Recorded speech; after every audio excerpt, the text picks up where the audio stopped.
설교 시작하겠습니다. 버팀목 식구들이라는 제목으로 설교를 하도록 하겠습니다. 제가 이전에 이 식구라는 설교를 한 적이 있습니다. 그때 우리가 기억나실지 모르겠습니다. 한 남자 배우의 그 수상소감을 말씀드렸는데요. 이렇게 됩니다. 솔직히 저는 항상 사람들한테 그래요. 일개 배우 나부랭이라고. 왜냐하면 60명 정도 되는 스태프들과 배우들이 이렇게 멋진 밥상을 차려놔요. 그럼 저는 맛있게 먹기만 하면 되거든요. 그런데 스포트는 제가 다 받아요 라고 수상소감을 했습니다. 이게 누구죠? 그렇죠. 여러분 잘 아시는 황정민 배우의 수상소감입니다. 이 수상소감을 밥상 수상소감이라고 합니다. 우리 그 영화 만드는 일을 밥상 차리는 일로 비유를 하고 그 자신은 이제 숟가락만 얹었다고 이렇게 아주 겸손하게 이야기를 하셨습니다. 참 그래서 이렇게 이런 수상소감이 이렇게 마음에 와닿는 이유가 있다면 이 밥상이라는 밥을 먹는 어떤 그런 그림을 그렸기 때문에 우리가 잘 그 비유를 마음에 와닿는 것 같습니다. 한국 사람들은 이 밥상에 대한 추억이 많이 있잖아요. 그래서 우리가 은혜 받는 찬양 중에 찬송가 559장 3절에 아침과 저녁에 수고하여 다 함께 일하는 온 식구가 한 상에 둘러서 먹고 마셔 여기가 우리의 낙원이라 고마워라 임마누엘 예수만 섬기는 우리 집 고마워라 임마누엘 복되고 즐거운 하루하루. 높아서 안 불렀습니다.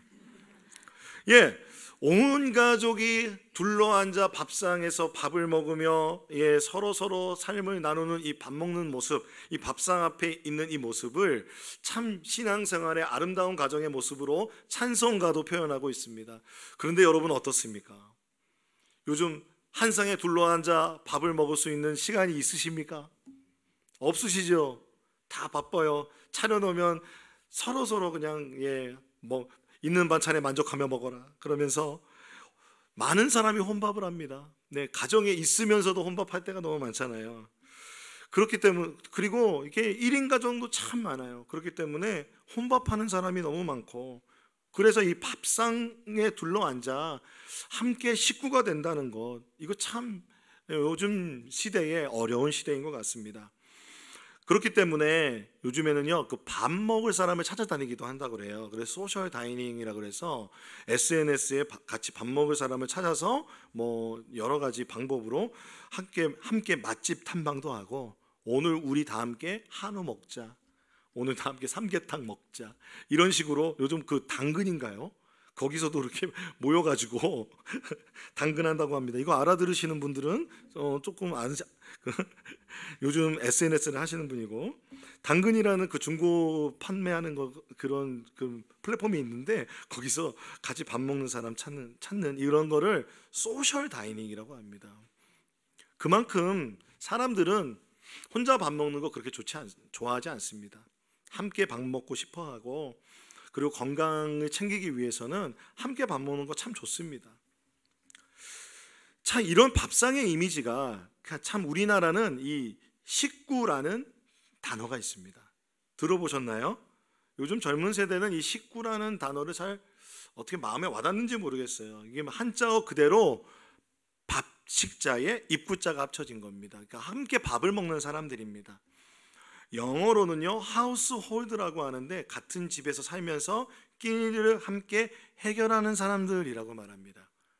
그러므로 그러니까 밥을 함께 먹으면 어떤 혈연이나 출신이나 이걸 뛰어넘어서 함께 식구, 가족과 같은 새로운 공동체가 된다는 겁니다. 여러분 이것을 잘 한 40대 중반이 넘어가시는 분들은 이걸 아주 잘 이해하실 겁니다. 40대가 안 되셔도 이해하실 수도 있고요. 여러분 우리가 밥 먹을 때 어떻게 합니까? 찌개를 딱 우리는 끓여가지고 가운데 딱 놓죠. 그리고 나서 우리는 숟가락을 들고 그 찌개에 다 함께 숟가락을 넣고 식사를 합니다. 여러분 그렇게 찌개에 숟가락을 넣고 같이 밥 먹을 수 있으면 식구가 되는 겁니다. 그렇지 않습니까? 그게 불편하면 식구 아닌 겁니다, 여러분.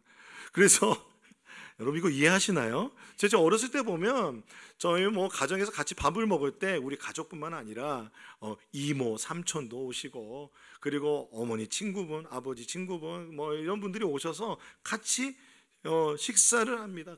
그때 우리는 식구가 된다고 합니다. 그래서 이 식구라는 개념은 우리가 가지고 있는 한국 사람들이 가지고 있는 어떤 가족의 개념에서 어떤 그 지역 사회의 어떤 사회의 공동체로 좀 확대된 개념입니다. 그것을 밥을 같이 나누는 것과 그 이미지가 같이 연결되어 있습니다. 영어에서요, 친구를 뜻할 때 친구가 뭐냐면 컴패니언, 컴퍼니라고 하는데 이 어원이 뭐냐면 라틴어로 꼰 파니스입니다. 꼰은 뭐냐면 빵을 말합니다. 그리고 파니스는 뭐냐면 파니스가 빵입니다. 꼰이 함께 한다는 겁니다. 빵을 함께 나눌 수 있는 사람. 여러분 요즘 아이들이 그 먹는 거에 대해서 자기 거에 대해서 분명한 그 바운더리가 있는 거 여러분 아십니까? 저희 가족은 진짜 그렇거든요. 냉장고에 빵이 있다고 해서 그 빵은 내가 먹을 수 있는 빵이 아니라 그 빵의 주인이 허락해야 먹을 수 있는 빵이 되는 겁니다. 빵을 나눈다는 것은 굉장히 중요한 겁니다. 그래서 먹을 것을 나눈다라는 것이 왜 그렇게 중요할까? 왜 그럴까? 참 그런데 놀랍게도 이 식구라는 개념을 교회에서 공동체에서 얘기한다는 것은 예수님도 뭔가 공동체를 얘기하고 예수님의 희생을 얘기할 때 먹고 마시는 것으로 많이 얘기하셨어요. 뿐만 아니라 오순절 성령 강림 사건으로 예수를 믿게 된 사람들이 이루었던 모습이 뭐냐면 사도행전 2장 46절에 날마다 한 마음으로 성전에 열심히 모이고 집집이 돌아가면서 빵을 떼며 순전한 마음으로 기쁘게 음식을 먹었다고 말합니다. 은혜를 받았어요.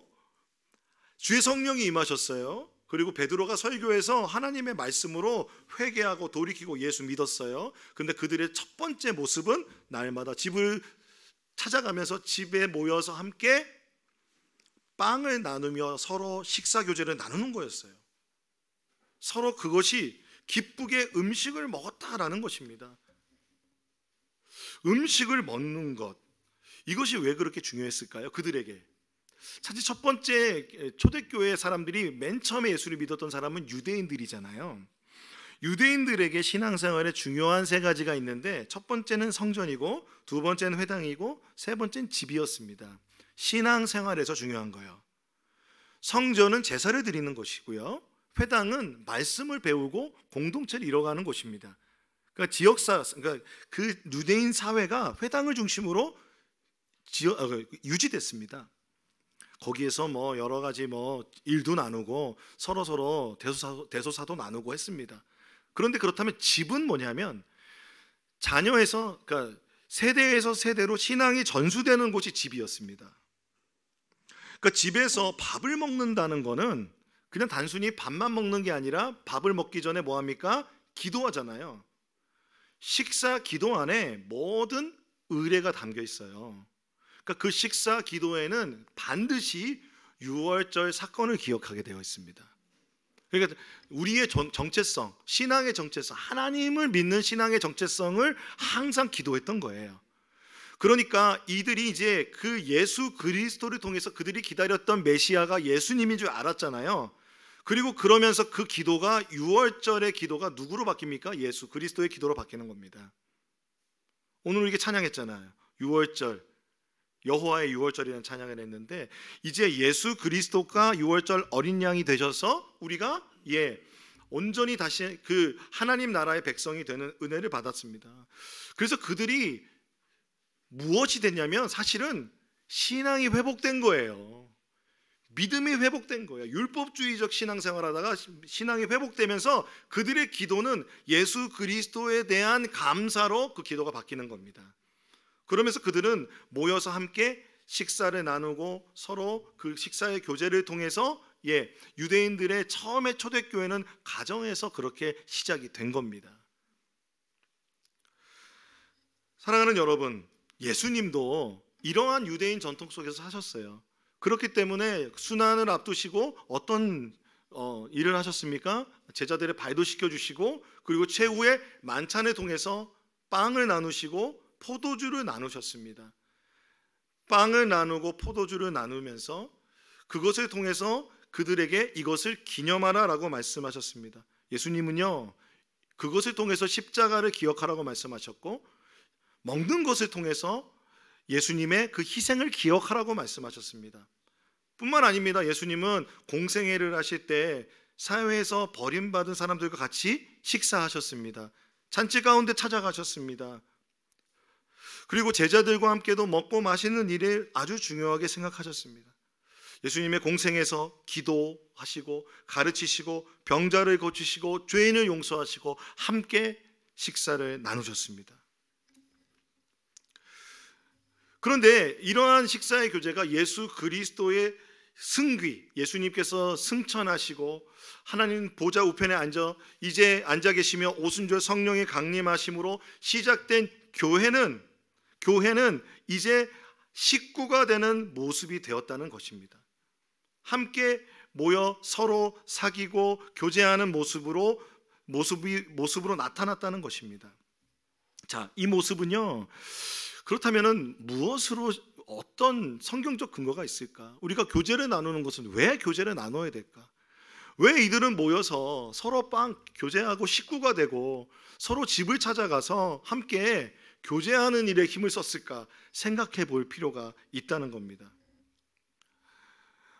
하나님은 우리를 창조해 주셨습니다. 우리의 먹을 것을 창조해 주셨고, 그리고 우리를 위하여 인간을 창조해 주셨습니다. 우리를 창조해 주실 때 하나님께서 아담에게 하와를 이끌어내실 때 창세기 2장 18절에 이렇게 말씀하셨습니다. 남자가 혼자 있는 것이 좋지 않으니 그를 돕는 사람 곧 그에게 알맞은 짝을 만들어 주겠다. 우리가 이 말씀을 결혼할 때 많이 씁니다. 그렇기 때문에 우리는 우리 부부를 생각할 때 그 돕는 사람, 알맞은 짝 이렇게 생각합니다. 1차적으로 우리가 많이 그런 의미를 쓰고 있지만 개역개정에서는 남자라는 단어가 아니라 사람이 홀로 있는 것이 좋지 못하다고 말씀하십니다. 그러니까 아담이라는 그 단어는 사실은 사람을 대표하기도 합니다. 그래서 존 스토트 목사님은 칼빈이 이렇게 얘기했다고 합니다. 이것은요, 이 말씀은 결혼을 넘어서는 의미가 있다는 겁니다. 그러니까 사람은 근본적으로 누군가 돕는 사람과 그리고 짝과 함께 살아가게 돼 있다는 겁니다. 사람은 교제적인 관계 중심적인 존재라는 것입니다. 홀로 있는 것, 그것은 하나님께서는 그 사람이 홀로 있는 것에 대해서 마음 아파하신다는 것입니다. 팀 켈러라는 목사님의 최근에 나온 책이, 제가 최근에 읽은 책이 있는데요, 그 책에 보면 하나님이 우리를 창조하실 때 하나님의 형상을 불어넣어 주셨습니다. 자, 하나님의 형상 중에 하나님은 삼위일체의 하나님이십니다. 성부 하나님, 성자, 성령 하나님께서 그 연합하여서 그 안에 교제를 나누고 계십니다. 그렇기 때문에 이 하나님께서 하나님의 형상을 부어서 사람을 만드셨을 때 사람은 반드시 관계적인 교제를 나누는 그러한 그 의미가 우리에게 담겨져 있다는 것입니다. 그리고 너무 큰 은혜는 뭐냐면 하나님이 사람을 만드셨을 때 그러한 사람과 교제를 나누기 원하셨다는 겁니다. 하나님과 인격적인 만남을 원하셨다는 것입니다. 하나님이 우리를 만드신 뜻입니다. 하나님은 하나님과 우리가 인격적인 만남을 할 뿐만 아니라 우리 서로가 인격적인 만남을 하도록 주님 우리를 지으셨다는 것입니다. 아담과 하와를 그렇게 지으셨다는 것입니다. 그러므로 여러분, 이 교제의 문제와 이 관계의 문제가 우리가 죄로 인하여 우리가 깨져 있잖아요.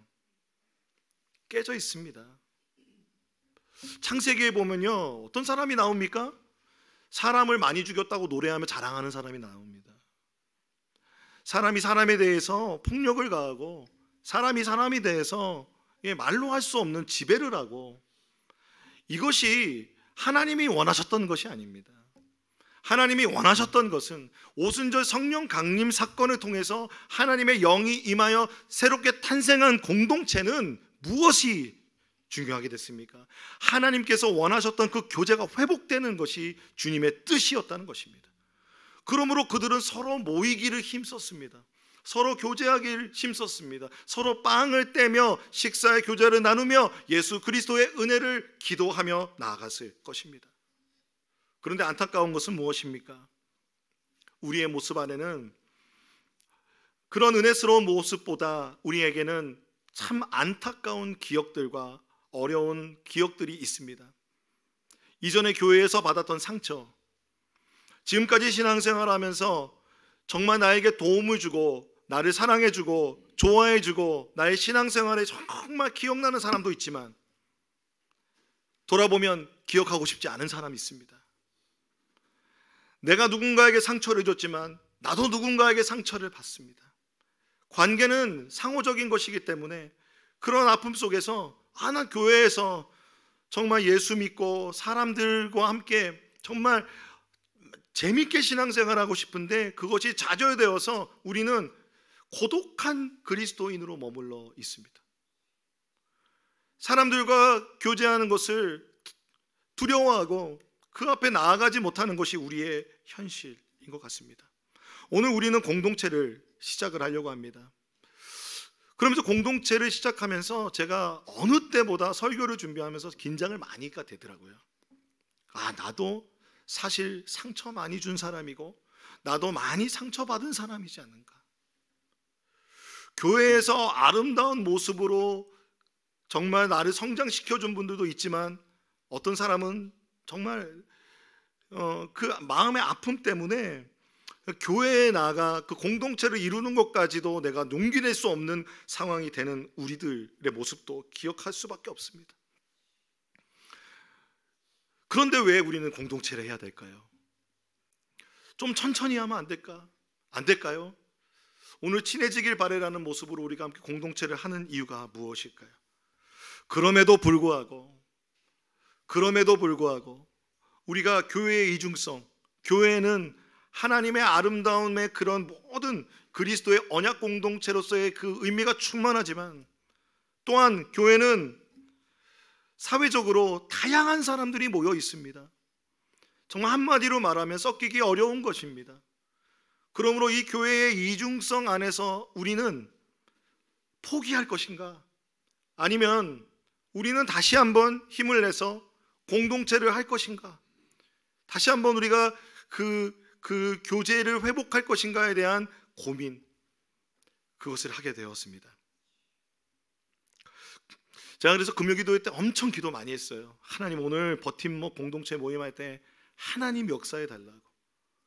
하나님, 우리의 기억이 새롭게 되게 하시고 높은 듯 안성교회가 이루어지는 지금 이 때에 하나님, 기초부터 공동체가 정말 하나님의 은혜로 세워지게 해달라고 기도하였습니다. 성경의 참된 의미는 하나님께서 우리를 창조하신 첫 번째, 우리가 이 교제의 성경적 의미는 창세기부터 시작됩니다. 서로 돕기 위해서, 서로 짝이 되어서 교제를 나누는 것이 주님의 원래의 목적이었다는 것입니다. 그런데 우리는 교회가 대형화되고 교회가 세속화되어 교회 안에서 회중, 믿는 사람들의 모임이 아닌 군중이 되었습니다. 많은 사람 가운데 나는 어디에 있습니까? 많은 사람 가운데 나의 존재는 어디에 있습니까? 그래서 고독한 기독교인으로 살아가기로 결정하는 사람들이 많이 있다는 것입니다. 사랑하는 여러분, 주님은 우리가 그 교제 가운데 그 충만하게 주님이 열어놓으신 그 길을 우리가 누리기를 원하십니다. 주님의 관심은 우리가 그 교제로 우리의 마음이 위로받고 하나님 나라 누리며 우리의 믿음이 성장되는 것인 줄로 믿습니다. 우리가 그래서 잘 아는 단어가 뭐냐면 교제가 뭐죠? 여러분, 코이노니아입니다. 코이노니아는 교제, 서로 사귐이라는 것인데요. 이 노버트 뱅크스의 1세기 교회 이야기라는 책에 보면은 그리스도인들의 식사 모임에 초대된 푸블리우스라는 사람이 나옵니다. 푸블리우스, 이름 기억하기 쉽겠죠. 푸블리우스라는 사람은요, 마케도니아 로마인으로서 빌립보에 사는 사람입니다. 근데 이 사람이 그리스도인들의 식사 모임에 초대를 받아서 갔는데요, 가니까 환대를 해주는 거예요. 입구에서부터 사람들이 환영해 주면서 맞이하는데, 자리를 안내해 주는데 누가 봐도 그 집의 손님 중에서 손님이 왔을 때 고관들이 앉는 자리의 위치에 딱 앉혀주는 거예요. 놀랬죠. 나를 여기에다가. 그러면서 쭉 보니까 내가 자기가 알고 있는 그 유명한 정치인 고관이 저쪽에 노예 자리에 앉아 있는 거예요. 아무런 어려움 없이 서로 식사를 나누고 그러면서 그 안에서 교제를 나누는 모습, 그것이 초대교회의 모습이었다는 것입니다. 이것이 코이노니아입니다. 사도 바울, 오늘 이 사도행전에 이 코이노니아라는 단어가 사용된 것은요, 그때 당시에 새롭게 일어났던 코이노니아라는 모임에서 온 거입니다. 그 전까지는 전통적으로 우리가 태어나면 여러분 우리가 두 가지 공동체에 딱 속하게 됩니다. 첫 번째 뭐예요? 대한민국 사람. 우리 중에서 국적이 다른 분들도 계시죠? 그래서 자기가 태어나면 태어나는 국적을 가집니다. 또 하나 뭘 가지게 됩니까? 내가 태어난 가정 선택할 수 있습니까? 선택할 수 없잖아요. 가족이라는 그 공동체를 가지게 됩니다. 이 두 가지 공동체가 전통적으로 사람들의 모임을 이끌어갔는데, 근데 이 1세기 가운데 어떤 일이 벌어지냐면, 로마가 팽창하면서 많은 사람이 노예가 되잖아요. 그러니까 노예라는 개념은 시민권이 없는 거예요. 시민권이 없고, 그리고 그들 중에서는 가정이 없거나 가정을 잃어버리거나 이런 사람들이 많이 있는 거예요. 그런 가운데서 그들이 무엇을 하냐면, 코이노니아는 그런 어떤 지역적인 인종적인 것을 뛰어넘어서 어떠한 목적을 가지고, 그들만의 어떤 목적을 가지고 만든 모임이 바로 코이노니아라는 거였답니다. 여기서 중요한 건 뭐냐면 자발적인 동반자 정신이었다고 해요. 자발적으로 참여할 수 있는, 그러니까 소위 말하면 동아리 같은 거였죠. 그런 모임들이 있는데, 이런 모임들은 사실은 근데 자발적인 동반자 모임이기 때문에 사실은 비밀 클럽 같이 제한된 사람들에게만 이렇게 열려 있는 그런 모임과 같았던 거예요. 그런데 이 단어를 썼던 이유가 뭘까요? 이 단어를 썼던 이유는 이 그리스도의 교회가 그때 당시에 있는 시민권, 그리고 가정, 지역, 종교, 인종을 뛰어넘어서 새로운 자발적인 동반자 정신을 가진 모임이 된다는 겁니다. 그렇다면 이 새로운 자발적인 동반자 정신은 무엇이냐면 바로 예수 그리스도의 복음입니다. 예수 그리스도의 복음으로 에베소서 2장 14절에서 19절 말씀입니다. 제가 18절과 19절만 읽어드리겠습니다. 이방 사람과 유대 사람 양쪽 모두 그리스도를 통하여 한 성령 안에서 아버지께 나아가게 되었습니다. 그러므로 이제부터 여러분은 외국 사람이나 나그네가 아니요 성도들과 함께 시민이며 하나님의 가족입니다. 여러분 믿으십니까? 여러분, 지금 우리는 자유민주주의 사회를 살아가고 있지 않습니까? 그렇기 때문에 우리는 사실 어떤 계급이 없습니다. 물론 여러분, 우리가 안타까운 일들이 있죠. 그런데 사실 눈으로 우리가 공식적으로 그런 계급은 없습니다. 인도처럼 카스트 제도가 있거나 그렇지 않습니다. 그런데 이때 당시는 계급이 있던 사회예요. 계급이 있던 사회입니다. 유대인과 이방인이 같이 밥 먹을 수 없었어요. 종교적인 이유 때문에요. 그리고 사람의 성별에 따라서, 신분의 고하에 따라서 같이 밥 먹을 수가 없었습니다.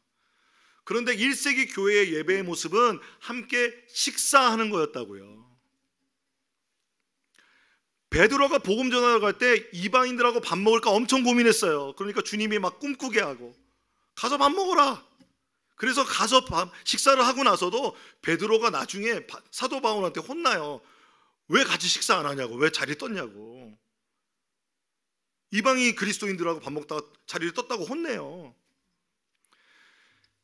그 푸블리우스라는 사람이 같이 밥 먹을 때 자신의 신분, 인종, 종교, 출신들이 예수 그리스도 안에서 사라지고 그 안에는 환대와 섬김이 있었다는 것입니다. 여러분, 이게 어떻게 가능했을까요? 사도 바울은 이게 예수 그리스도로 말미암아서 가능하다는 겁니다. 사도 요한은요, 이 복음을 이렇게 말합니다. 요한일서 1장 3절에 우리가 보고 들은 바를 여러분에게도 선포합니다. 우리는 여러분도 우리와 서로 사귐을 가지기를 바라는 것입니다.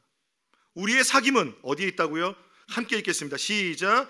우리의 사귐은 아버지와 또 그의 아들 예수 그리스도와 함께하는 사귐입니다. 주의 성령이 임재하시지 않았습니까? 그리하여 우리의 사귐은 아버지와 아들과 함께 나누는 사귐입니다. 그러므로 진정한 코이노니아는 삼위일체적 하나님 안에 있는 교제인 것입니다. 그래서 여러분, 우리를 연합시키는 힘은 무엇일까요? 우리가 연합되게 하는 진정한 힘과 동기는 무엇일까요? 그 기반은 무엇일까요? 바로 하나님이시라는 것입니다. 예수 그리스도의 십자가의 복음이라는 것입니다. 그러므로 여러분, 우리의 식구됨은 예수 그리스도의 고난을 인정하고 주님의 만찬 가운데서 빵을 떼고 그리고 포도주를 나누는 성만찬을 통하여서 그 의미는 극대화가 됩니다. 하나님 나라의 잔치에 우리는 참여합니다. 무엇으로써? 하나님 자녀로서. 우리 모두 하나님의 자녀입니다. 할렐루야. 여러분 믿으십니까? 여러분의 학력과 지위 고하, 여러분의 살아왔던 모든 배경을 뛰어넘어 예수 그리스도라는 그 은혜의 선물을 받아 우리는 하나님의 자녀로서 우리는 온전한 하나님의 가족으로 공동체가 되었습니다. 예수를 먹고 마시는 식구가 되었습니다. 여러분 믿으십니까? 그래서 여러분, 우리가 이루는 공동체는 우리의 어떠함이 아니라 예수 그리스도께서 우리에게 주신 공동체인 줄로 믿습니다. 그 공동체가 우리 안에 회복되길 원합니다. 정말 코로나 시대를 지나면서 참된 교회가 어떠해야 될까 고민하는 그 모든 고민과 기도 속에 우리는 이 교제, 코이노니아를 놓칠 수 없는 것 아니겠습니까? 우리가 누리기를 원합니다. 이 사귐을 누리기를 원합니다. 그래서 우리의 이 나눔은, 그래서 우리의 양식은 그렇습니까? 무엇이 되어야 될까요? 바로 예수 그리스도가 되어야 될 줄로 믿습니다. 누가복음 24장 25절 32절에 보면요, 엠마오 마을로 가는 제자들에게 나타난 예수님이 나타납니다. 그들에게 예언자의 모든 이야기들을 예수님이 설명해 주십니다. 그리고 나서 30절에 보니까요, 그들과 함께 음식을 잡수시려고 앉으셨을 때에 예수님은 말씀을 나누시고 그리고 음식을 잡수십니다. 빵을 들어 축복하시고 떼어서 그들에게 주셨다. 그제서야 그들의 눈이 열려서 예수를 알아보았다. 한순간에 예수께서 그들에게서 사라지셨다. 그들은 서로 말하였다. 길에서 그분이 우리에게 말씀하시고 성경을 풀이하여 주실 때에 우리의 마음이 우리 속에서 뜨거워지지 않았습니까? 우리 버팀목 공동체는 예수의 생명, 예수가 우리의 생명이 빵이 되어셔서 예수님의 우리에게 주시는 그 말씀, 구약과 신약은 예수 그리스도를 모두 다 예언하고 있습니다.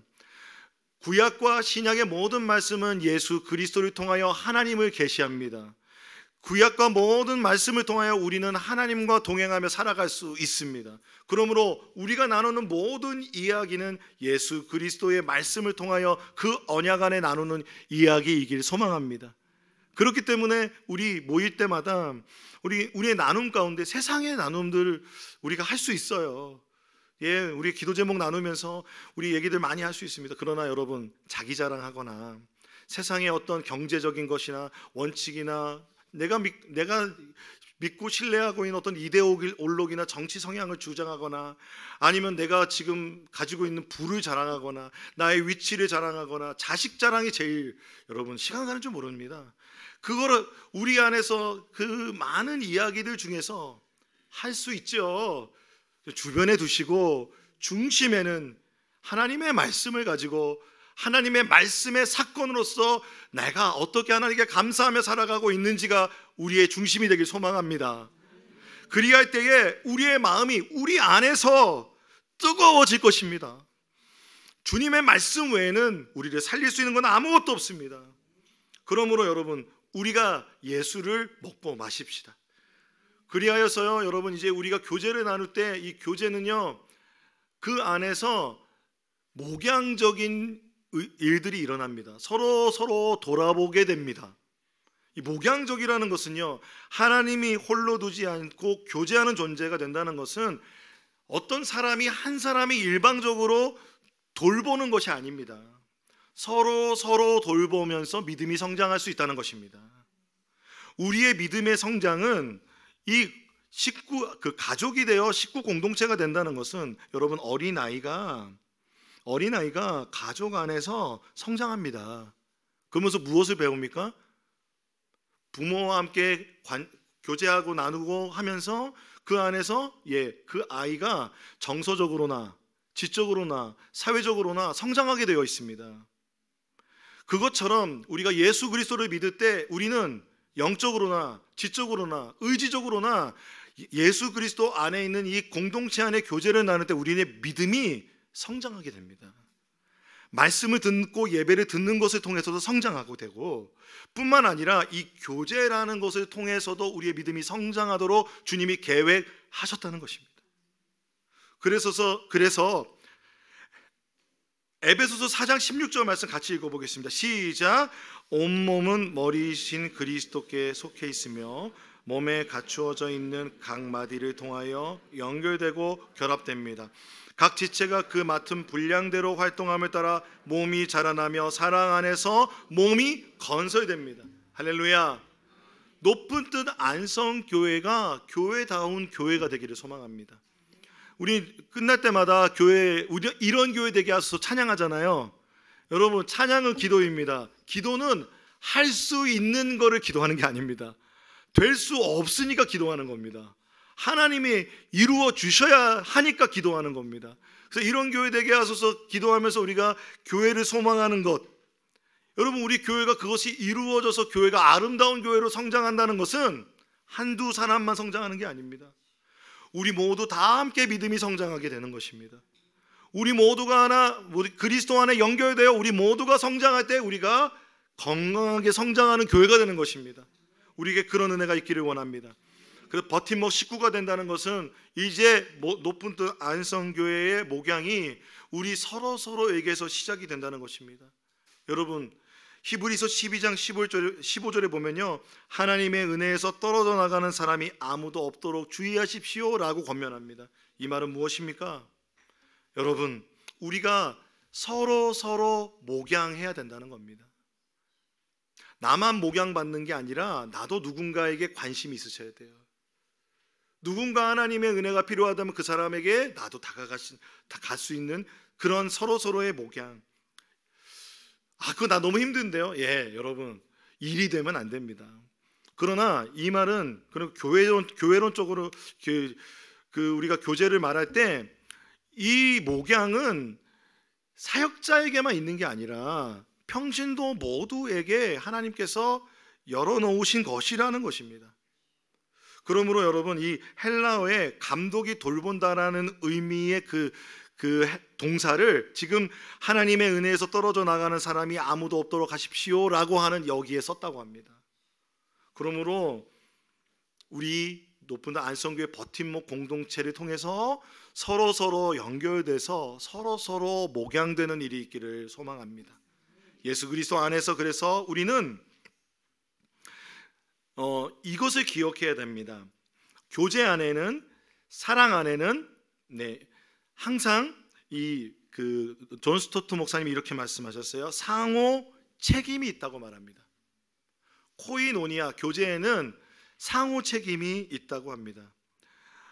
그래서 요한복음 13장 34절 35절 말씀을 같이 한번 읽어보겠습니다. 시작. 이제 나는 너에게 새 계명을 준다.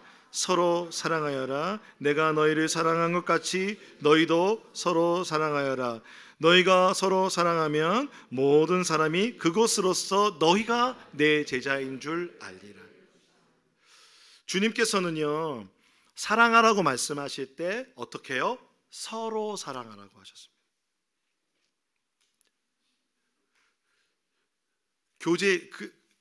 우리가 그리스도의 몸을 이루고 공동체를 이룰 때 여러분 우리가 누릴 수 있는 것들도 있을 뿐만 아니라 우리의 책임도 있다는 것을 기억하시기 바랍니다. 그러므로 우리가 그 사랑장을 기억하십시다. 사랑은 언제나 온유하며 라고 시작되는 그 사랑장. 사랑은 무례히 행치 아니하고 사랑은 서로서로 돌보아주고 자랑하지 아니하며 이 예수 그리스도의 그 말씀, 그 고린도전서 13장의 그 사랑장의 말씀은 결국 예수 그리스도 아니시겠습니까? 우리가 그걸 이룰 수 있습니까? 사실 힘들죠. 주님 안에서 우리가 그것들을 그 서로 사랑하는 일을 행하여 갈 때 에베소서 4장 16절과 같이 우리가 함께 성장하여 질 줄로 믿습니다. 그리하여서 우리가 소망하는 것이 있습니다. 여러분, 높은도 안성교회는 사역하는 교회이기 원합니다. 하나님의 일을 힘쓰는 교회가 되기를 원합니다. 그런데 저는 여러분에게서 그것이 나왔으면 좋겠습니다. 여러분 마음에서, 여러분의 그 모임 안에서 우리가 함께 정말 그 사람들을 위해서 돕자. 우리가 함께 해외 선교 나가자. 우리가 함께 힘써 가난한 사람을 돌보자. 이러한 하나님 나라의 역동성이 우리가 모이는 버팀목 공동체 식구들 안에서 일어나기를 소망합니다. 우리가 그것을 기대하는 우리가 되기를 소망합니다.